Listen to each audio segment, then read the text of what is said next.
Toda vez que alguém te faz um favor sem você pedir, algo acontece dentro do seu cérebro que você não controla. Uma dívida é criada. Não no papel, não num contrato, mas dentro do seu sistema nervoso. E essa dívida vai te cobrar, com juros, até você pagá-la. O problema é que nem sempre quem criou essa dívida fez isso por generosidade. Às vezes foi exatamente o oposto. E hoje você vai aprender a diferença. Se você nunca pensou na reciprocidade como uma arma, presta atenção nos próximos minutos. Porque depois desse vídeo você nunca mais vai receber um favor da mesma forma. A reciprocidade é ensinada desde a infância como uma virtude. Você recebe, você retribui. Simples, justo, civilizado. E de fato, no nível evolutivo, a reciprocidade é um dos mecanismos mais importantes para a sobrevivência em grupo. Sociedades que não desenvolveram reciprocidade não chegaram até aqui. É um instinto profundo, não uma escolha racional. E é exatamente por isso que ele pode ser explorado com uma precisão cirúrgica. O psicólogo Robert Cialdini, no livro As Armas da Persuasão, descreve a reciprocidade como um dos 6 princípios fundamentais da influência humana. Mas o que Cialdini documenta com dados e experimentos, os manipuladores descobriram muito antes na prática. Eles sabem que um favor não pedido cria uma obrigação que a maioria das pessoas vai sentir fisicamente, aquele desconforto de estar devendo, e que essa obrigação pode ser direcionada para qualquer coisa que o benfeitor queira em troca. Deixa eu te dar o exemplo mais claro e documentado disso.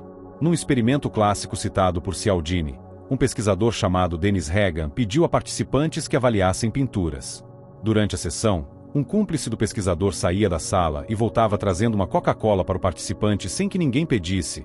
Era um gesto espontâneo e aparentemente gentil. No final, esse mesmo cúmplice pedia ao participante que comprasse rifas para uma causa. O resultado foi devastador. Os participantes que receberam a Coca-Cola compraram significativamente mais rifas do que os que não receberam nada. E o mais revelador, isso acontecia independentemente de o participante gostar ou não do cúmplice. A obrigação era gerada pelo gesto, não pela relação. Pensa no que isso significa na prática. Você pode criar uma dívida em alguém sem que essa pessoa goste de você, confie em você ou queira algo com você. Basta dar algo primeiro. O cérebro humano trata isso como uma transação em aberto, e vai querer fechar essa transação para se livrar do desconforto. Se isso já te incomodou, bem-vindo ao lado negro da reciprocidade. E a gente ainda nem começou. Antes de continuar, deixa o like agora se você quer conteúdo que não fica te poupando da realidade. Esse canal existe para pessoas que preferem a verdade desconfortável à mentira reconfortante. Vamos falar sobre como isso é usado no dia a dia, porque os exemplos mais poderosos não estão em laboratórios.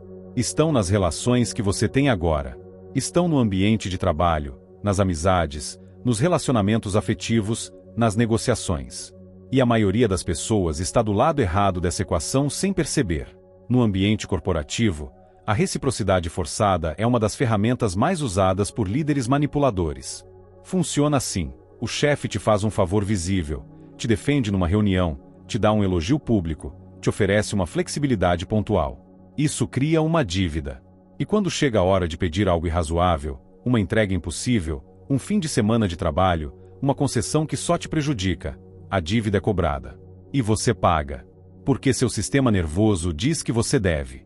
Porque recusar parece ingratidão. Porque você não quer ser a pessoa que não retribui. O que torna isso especialmente perverso é a simetria de valor.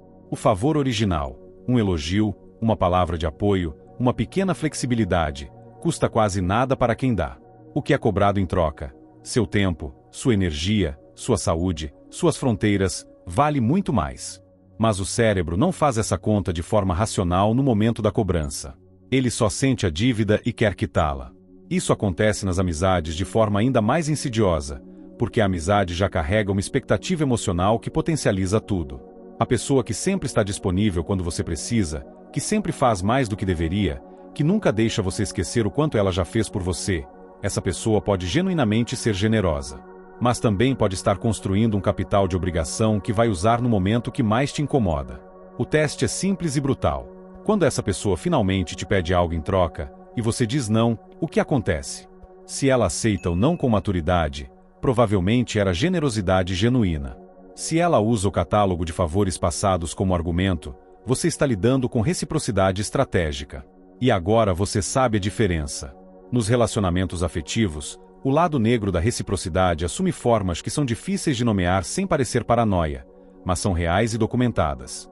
Um padrão comum é o que os psicólogos chamam de love bombing, a fase inicial de um relacionamento onde uma pessoa dá atenção excessiva, presentes, gestos grandiosos, disponibilidade total. Isso cria uma dívida emocional enorme. A outra pessoa se sente especial, amada, escolhida, e também inconscientemente obrigada a retribuir à altura. Quando o bombardeio de afeto é retirado gradualmente, a pessoa já está tão endividada emocionalmente que trabalha duro para recuperar aquele nível de atenção, aceitando comportamentos que nunca aceitaria no início. A dívida foi usada para criar dependência. E aqui está o gancho que vai mudar como você analisa suas relações.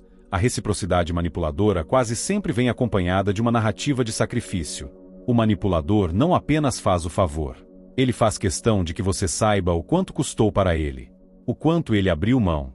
O quanto ele se sacrificou. Isso não é vulnerabilidade. É precificação. Ele está te dizendo o valor da dívida antes que você possa questionar se queria ter contraído ela. Generosidade genuína não precisa de audiência. Não precisa que você saiba o custo. Não precisa de retorno garantido. Quando alguém faz questão de contabilizar o que fez por você, está criando uma fatura, não um presente. Se você está pensando agora em pelo menos uma pessoa na sua vida que faz isso, deixe um comentário aqui embaixo. Não precisa nem citar o nome. Só descreve o padrão. Porque esse tipo de reconhecimento coletivo é poderoso e vai ajudar outras pessoas que estão passando pela mesma coisa. Agora preciso falar sobre a parte que é mais difícil de aceitar, porque envolve não o outro, mas você mesmo. A reciprocidade pode ser usada contra você mesmo quando você é o que dá demais. E a maioria das pessoas que dá demais não está fazendo isso por pura generosidade.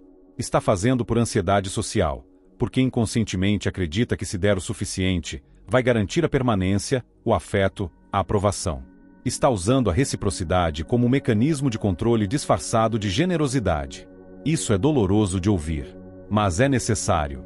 Porque se você sempre paga antes que alguém peça, sempre antecipa as necessidades do outro, sempre faz mais do que lhe cabe, você está criando uma dinâmica de dependência que vai cobrar o preço das duas formas. Ou a outra pessoa se acostuma com esse nível e para de valorizar, porque passou a ser o padrão. Ou você esgota e ressente, porque sente que deu tudo e não recebeu na mesma proporção. Nos dois casos, você usou a reciprocidade contra si mesmo. A filosofia estoica tem algo preciso a dizer sobre isso.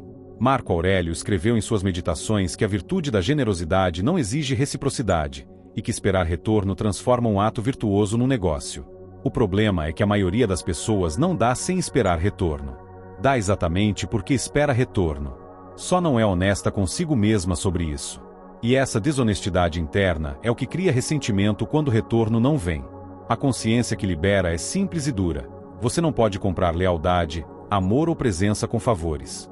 Se uma pessoa só está com você porque você dá, ela vai embora quando você parar de dar. O que você comprou não era o que você precisava. Estamos na metade desse vídeo e já derrubamos bastante coisa. Mas agora vem a parte que mais importa. O que fazer com tudo isso? Por que conhecer o lado negro da reciprocidade sem saber como se posicionar diante dele é só angústia sem saída? O primeiro movimento é desenvolver o que eu vou chamar de consciência de entrada. Antes de receber qualquer favor não solicitado, especialmente de alguém com quem você não tem uma relação de confiança estabelecida, seu radar precisa estar ativo. A pergunta não é por que essa pessoa está sendo gentil. Isso seria paranoia. A pergunta é o que essa pessoa faz com os favores que dá. Se você observar que ela tem um padrão de cobrar o que faz, de lembrar o que deu, de usar o histórico de generosidade como argumento, você já tem a resposta sobre o que aquele favor representa. O segundo movimento é aprender a receber sem contrair dívida automaticamente. E isso é contraintuitivo porque vai contra o instinto. Quando alguém faz algo por você, você pode simplesmente agradecer, sem sentir que isso gera uma obrigação de retribuição imediata e proporcional.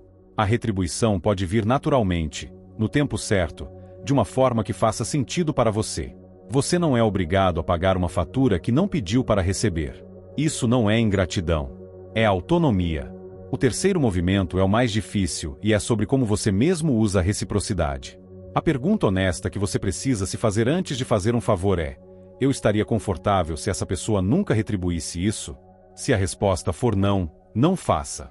Ou faça com plena consciência de que é uma transação, e seja honesto sobre isso. O que não pode é dar com expectativa disfarçada de generosidade e depois ressentir quando o retorno não vem da forma que você imaginou. Reciprocidade limpa existe. Ela é bonita e é a base de relações saudáveis.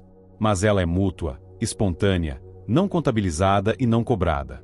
Quando você sente que precisa lembrar o outro do que fez, a reciprocidade já deixou de ser limpa. Quando você faz um favor e imediatamente pensa no que vai receber em troca, já não é generosidade. Nomear isso não é cinismo. É clareza. Vou terminar com algo que o filósofo Friedrich Nietzsche diria de forma brutal e que eu vou traduzir de forma prática. Os fracos usam a gratidão como corrente.